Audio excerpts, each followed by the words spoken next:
Allah'ın kitabı ve Resulünün sünnetini bir kenara atarak bu kitaptaki hükümlerle Tatarlara hükmettiler diyor. Bu kitaptaki hükümlerle yaptılar. Böyle davranan herkes kafirdir diyor. Böyle davranan herkes nedir? Kafirdir. Bunlarla büyük küçük her meselede Allah'ın hükmüne dönünceye kadar savaşmak vaciptir diyor Maide suresinin 50. ayetin tefsirinde İbn Kesir. Anlaşıldı mı? Yine İbn Kesir El Bidaye ve Nihaye ne kitabı? Tarih kitabı İbn Kesir'in. Orada da bu meseleyi açmış. Tatarların diyor bu hükümlerin de Allah'ın peygamberi indirdiği şeriate muhalefet vardır diyor. TC anayasasında yok değil mi? Tamamen Allah'ın şeriatine uygun bir anayasa. Her kim peygamberlerin sonuncusu Abdullah'ın oğlu Muhammed sallallahu aleyhi ve selleme indirilmiş muhkem şeriatı terk eder de mensuh Tevrat ve İncil ile İncil'in hükmü yürürlükten kaldırılmış şeriatlerin mensuh Tevrat ve İncil'in şeriatlerin yani kanunlarına başvurursa kafir olur. Kim? Yani sen bugün İsrail zannedersem Tevrat'la hükmediyor. Allah'ın kitabıyla hükmediyor. Kur'an'ı terk edip Tevrat'a gidersen kafir olursun diyor. Bu konuda İbn Hazm diyor ki kim diyor Resulullah sallallahu aleyhi ve sellem Tevrat'ın hükmünü hükmet ederse o da kafir olur diyor. Hani Yahudiler zina meselesinde rejim uygulanacak ya. Günümüzdeki hadis inkarcılar hadisi inkar edebilmek için orada diyor Tevrat'ın hükmü vardır Resulullah onunla hükmetti diyorlar. İbn Hazm diyor ki kim diyor Resulullah'a derse ona büyük iftira etmiş kafir olmuştur. Çünkü Resulullah Allah'ın indirdiği kitapla hükmetmek zorunda. Onlar nesk olmuş. Onlar ne olmuş? Nesk olmuş.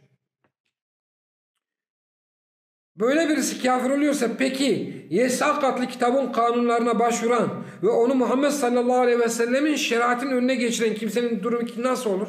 Her kim böyle yaparsa tüm İslam ümmetinin icması ile kafir olur diyor. Kim diyor bunu? İbn Kesir.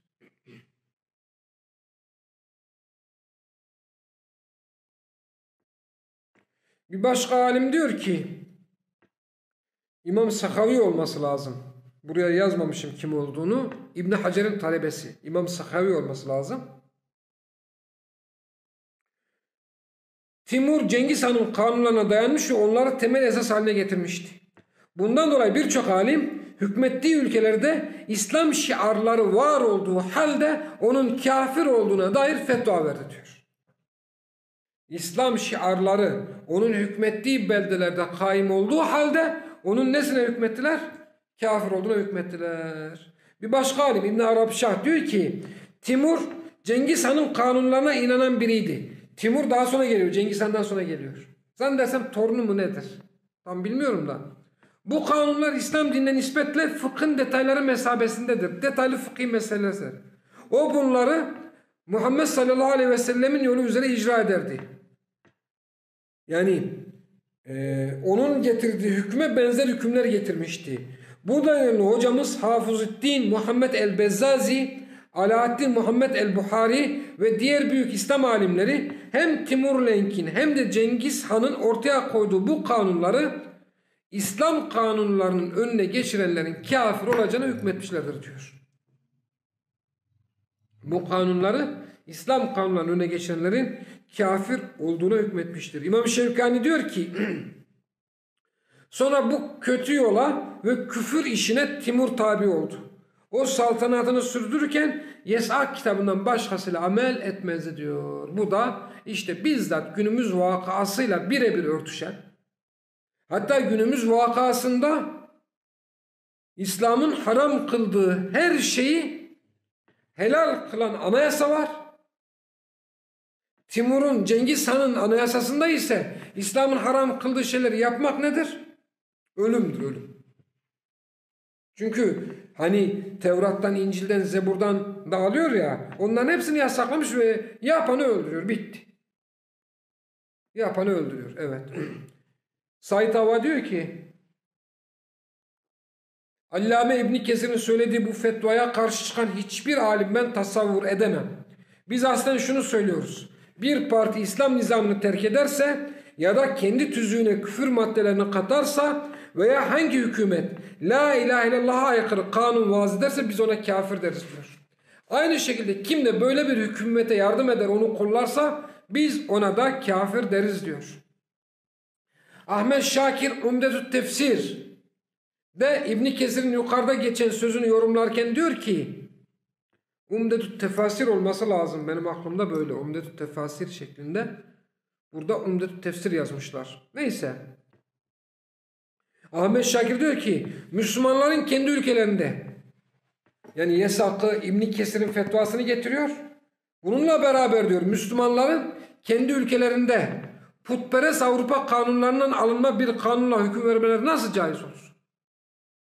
Yani Cengiz Han'ın Kur'an, sünnet, Kur'an, Tevrat, İncil, Zebur ve kendi görüşleriyle oluşan kitapla hükmetmesi küfürse, ona tabi olmak küfürse, onun peşinden gitmek küfürse, aile hukukunda İsviçre kanunlarına, medeni hukukta bilmem ne kanunlarına, ticari hukukta Fransa kanunlarına, yani putperest batının kanunlarına yönelmek, onlarla hüküm vermek nasıl caiz olur?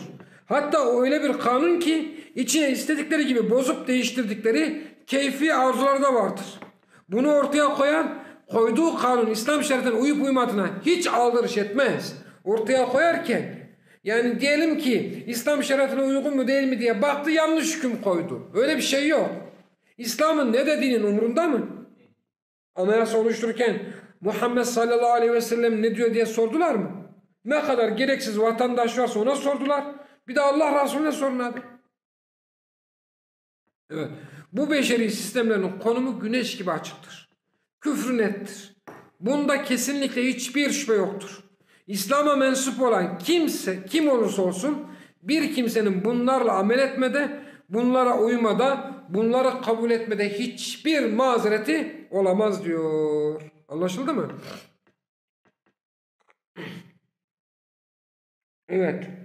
Yine yasak kanunlarıyla ilgili Şeyh Muhammed Hamid el-Fakih Fethül Mecid'e yapmış olduğu haşiyede diyor ki İbn Kesir'in dediği gibi ya da senin dediğin gibi, İbn Kesir'in dediği gibi ya da senin dediğin gibi bundan daha şerlisi diyor.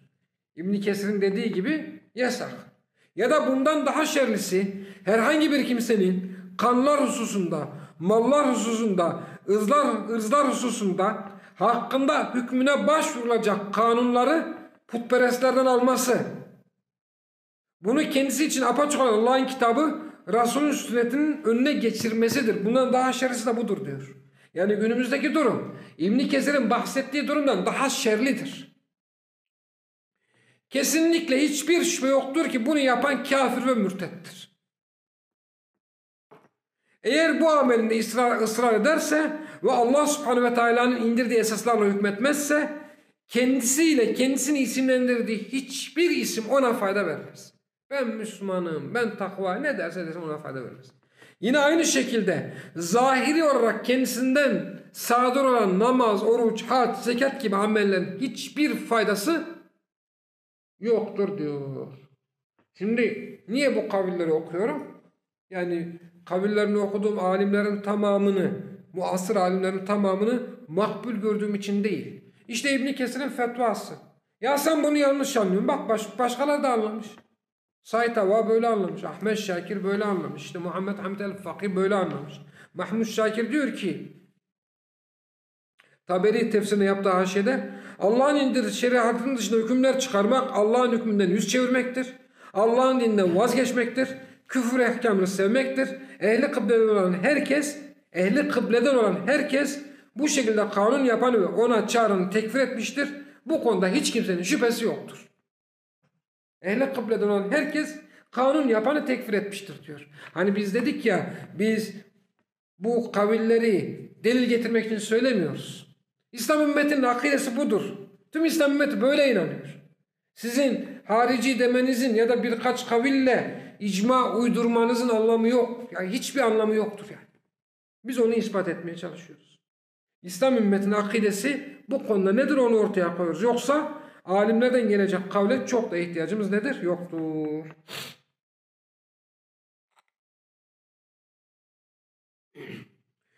Muhammed Kutup diyor ki Allah'ın kanunlarını bırakıp yasamada bulunmak tüm fukahanın ittifakıyla küfürdür diyor. Tüm fukahanın ittifakıyla nedir? Küfürdür diyor. Evet, bu yasakla ilgili şeylerdi.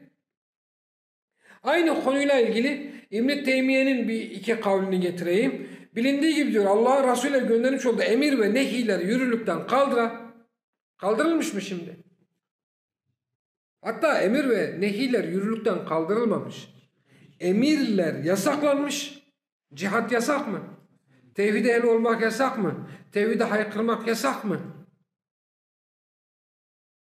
Değil mi? Düşmanlık var şimdi. Yani sadece yürürlükten kaldırma yok. Yasaklar da serbest bırakılmış. Allah'a ve Resulüne küfretmek serbesttir. Serbest bırakılmış. Allah'ın Resulü ile göndermiş olduğu emir ve nehileri yürürlükten kaldıran Müslümanların, Yahudilerin ve Hristiyanların ittifakıyla kafirdir diyor. İbn-i Teymiye diyor bunu da. Anladınız mı? Yani demek ki hakimiyet mefhumunda yani biz eksik kalmışız. Sadece bu meselede yani İbn-i Teymiye Yahudiler de tekfir eder bunu diyor. Tabi bakın size bir şey söyleyeyim mi? Mesela Birleşmiş Milletler'e tabi olmayan tek devlet kimdir? İsrail'dir. Niçin? Allah'ın hükmünden başka bir hükümdür. Çünkü Birleşmiş Milletler Sözleşmesi Allah'ın ahkamının dışında bir ahkam olduğu için, Tevrat'a muhalif olduğu için hiçbir anlaşmaya bağlı kalmazlar onlar. İsrail'in ne NATO'ya bağlıdır, ne Birleşmiş Milletler'e, ne Avrupa Birliği'ne, ne UNESCO'ya, ne hiçbir şeye bağlı değildir. Hiçbir maddenin altında imzası yoktur. Niçin? Çünkü onların hepsi beşeri kanundur. Vallahi günümüzün mürciyesi, cehmiyesi var ya, Yahudiler kadar ehli şeref değildir. Yahudiler ehli şeref hiç değildir de onlar onun kadar bile değildir. Adamlar kendi kitaplarına bu kadar sımsıkı yapışırlar. Günümüzün sözde İslamcı alim geçinen kesimleri var ya, Yahudilerin alimleri kadar şeref sahibi değillerdir. Yahudilerin alimleri kadar ne değillerdir? Şeref sahibi değillerdir. Onlara şeref yoktur. Bu sözümden onlar şerefli bu anlaşılmasın. Bunlar da o kadar da şeref yoktur. Hiçbir Yahudi aliminin, hiçbir Yahudi aslında güzel bir araştırma konusu olabilir. İsrail'e gidip ya da İsrailli hahamların veya ne bileyim işte alimlerin Tevrat'ın dışına çıkmak, Tevrat'ı bırakıp beşer ahkamıyla hükmetmenin hükmü nedir diye sormak lazım. Emin olun, tamam mı? Kendi dinlerinde bunun küfür olduğunu söyleyeceklerdir size. Bizimkiler onlar kadar şeref sahibi dahi değillerdir. Yine İbn-i Teymiye diyor, Yahudilerin Hristiyanların ittifakıyla kafirdir diyor. Bu ittifaka Müslümanların, Yahudilerin, Hristiyanların ittifakına tek dahil olmayan kim? Mürciyeler işte. Evet. İbn-i Teymiye diyor, bir kimse haram olduğu icma ile sabit olan şeyi helal yaparsa, helal olduğunda icma ile sabit olan bir şeyi haram yaparsa veya icma ile sabit olan Allah'ın şeriatını değiştirirse, bu kişi alimlerin ittifakıyla kafirdir. Şimdi burada hemen itiraz gelecek. Yani bizim günümüzdeki yöneticiler helale haram yap, helale haram demiyor ki. Allah'ın izniyle önümüzdeki derslerde onu da anlatacağım. Beşeri kanunlarda helallere haram yapmak nasıl olur? Haramları helal yapmak nasıl olur? Bunu da ne yapacağım? Anlatacağım inşallah. Tamam mı? Şimdi bir ayet okuyalım. Biraz yavaş gidiyorum ama tek derste bu da yetişmeyecek. Yapacak bir şey yok. Ama bitirmemiz lazım. Gerekirse 2 derste, gerekirse 3 derste. Tevbe suresinin 37. ayetini okuyalım. İnnemen nesi'u ziyadetun fil kufri diyor. Nesi'e haram aylara ilavede bulunmak veya eksiltmek nedir? Küfürde bir artıştır. Küfrü yani kişi kafirdir. Küfrüne bir küfür daha eklemiştir. Daha büyük bir küfür eklemiştir. Ne yaptılar onlar? Allah subhanehu ve teala bununla kafirleri şaşırttı diyor. Onlar bir ile helal, bir ile haram yaptılar. Böylece Allah'ın haram kıldığı ayların adedini tamamlasınlar ve Allah'ın haram kıldığını helal yapsınlar. Onlara kötü amelleri güzel gösterildi. Allah kafir kavmi hidayete erdirecek değildir. Allah subhanehu ve teala Araplar bir önceki şeriat gereği haram aylarda savaşmak onlara ne olmuş? 4 ayda savaşmak onlara haram kalmış. Ama yağmacılık ve savaş ekonominin temeli olunca 4 ay savaşmayınca ekonomi ne oluyor? Çöküyor. Adamlar yağma yapmak, kervan basmak zorunda. Meseleyi uzatmayacağım. Birine gidiyorlar, diyorlar ki ya bu işe bir çözüm bul. O da diyor ki bu ay savaşın, gelecek ay savaşmazsınız, ne olacak? Safer'de savaşın, onun yerine Muharrem olur. Böylece 4 ayda savaşma emrine tabi olmuş olur muyuz? Oluruz. Ha Sefer ha Muharrem fark etmez diyor. Allah subhanahu ve teala bu küfür de bir artıştır diyor. Ne diyor? Küfür de bir artıştır diyor. Anlaşıldı mı? Evet. Bununla ilgili söyleyecek çok şey var. Bakın haram ayların o 4 ayda savaşılmasının haram olduğu onlara bir kitap vasıtasıyla sabit olan bir hüküm bile değil. İbrahim şeriatından kalan bir hüküm. Önümüzdeki günlerde daha bunu işleyeceğiz. Başka haramları da helal yaptılar onlar. Başka helalleri de haram yaptılar. Siyer derslerini hatırlayın. Risalet sürecinde teşri meselesi diyeceğiz. Araplarda Mekke'de ve Medine'de hakimiyet meselesi nasıl ihlal edildi onları göstereceğiz. İbrahim Aleyhisselam'ın şeriatı var ortada. Ama o bir kitap yok. Uygulanan bir bilinmesi gereken bir şey. Onlar onu ne yaptılar? Değiştirdiler. Sonrakiler de onun peşinden gitti. Allah hepsini tekfir etti kitabında. Bunu işleyeceğiz inşallah. Yoksa şu helal, bu haram. Yani kendilerine yasakladılar ve serbest bıraktılar. Helal ve haram ifadesi sadece bir lugavi kullanımdır burada. Yoksa Allah bunu helal kıldı, Allah bunu haram kıldı demediler. Nasıl desinler ki kendileri yapıyor zaten. Peygamber mi geldi? Yani anlamadın sen, tekrar ediyorum. Onlar, Allah bize şu ayda savaşmayın, şu helal kıldı, şunu haram kıldı diyerek hükmü değiştirmediler. Çünkü zaten haram olan ayı biliyorlar. Savaşacaklar, savaşamıyorlar. Ne yapalım? Bunun yerine bu ayda savaşmayalım, savaşalım. Bir bilgine gidiyorlar. O da diyor ki benim sözüm doğru söz değil midir? Ben en doğru sözlü kişi değil miyim? Ben ne karar versem o karar doğru değil midir? Evet diyorlar. O zaman şunu şurada savaşın, şurada savaşmayın diyor. Yani onlar Allah böyle dedi demiyorlar, diyemezler ki. Çünkü gelen bir peygamber yok, gelen bir kitap yok. Yiyecekler konusunda da aynısını söyleyeceğiz. Hac mevsiminde yenmesi gereken bazı yiyecekleri kendilerine haram kılıyorlar. Onlar diyemezler ki Allah bunu haram kıldı. Gelen bir kitap yok ki. Kendi kendilerine haram kılıyor. Bu bize haramdır. Yani yasaktır. Bu da bize helaldir, yani serbesttir diyorlar. Anlaşıldı değil mi? Devam ediyoruz bununla ilgili. Bu Tevbe suresinin 37. ayetiydi. Bu diyor İmam Kurtubi, Arapların çeşitli küfür türlerini kendilerine toplamakla birlikte, hani ziyadetun fil küfür diyor ya, onlar Araplar çeşitli küfür türlerini kendi üzerlerine topladılar. Yaptıkları böyle bir işin mahiyetini de açıklamaktadır. Yani bu da o küfrün üzerine bir ziyadedir. Böylelikle helal ve haram kılma yetkisinin kendi ellerinde olduğunu iddia etmiş bulundular ve arzularının doğrusunda kanaat belirterek, bak, arzularının doğrusunda kanaat belirtiyorlar. Helal ve haram yapma yetkisi kendi ellerindeymiş. Allah'a nispet etmiyorlar. Kendi kanaatlerinde, kendiliklerinden dinde olmayan böyle bir uygulamayı ortaya koydular. Kendi katlarından bunu ortaya koydular. Bunun sonucu da Allah'ın haram kıldığı bir şeyi helal kıldılar. Oysa müşrikler hoş görmesi dahi Allah'ın hükümlerini hiç kimse değiştiremez diyor İmam Kurtubi. İbn Kesir diyor ki bu ayet Allah'ın şeriatinde babalarının bozuk görüşlerine göre değişikliklere gitmek, hükümlerini kendi iğrenç zevk ve hevalarına göre değiştirmek, haram kıldıklarını helal, helal kıldıklarını haram kılmak gibi Allah'ın müşrikleri yerdiği bir husustur diyor.